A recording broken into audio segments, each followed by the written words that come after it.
Yann descend à la cave de son atelier comme on irait chercher une bouteille de Grand Cru. Sauf que le luthier choisit, lui, un bois de résonance.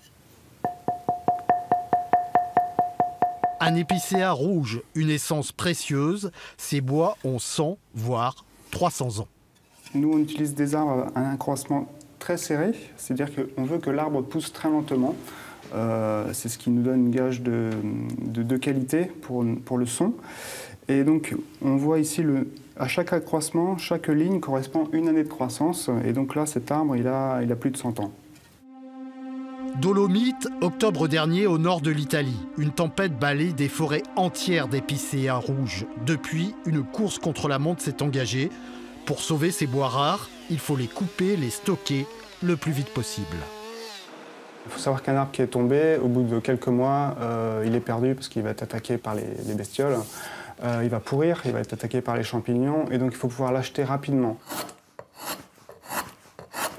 Yann et plusieurs autres collègues luthiers de Montpellier ont fait des dons aux scieries sur place et relaient une opération de financement participatif pour sauver ce patrimoine qui fournit la plupart des luthiers dans le monde. Ce bois de résonance qui vient des Dolomites, historiquement, c'est le bois qui a servi à créer les premiers violons, qui a servi à fabriquer les Stradivarius, par exemple.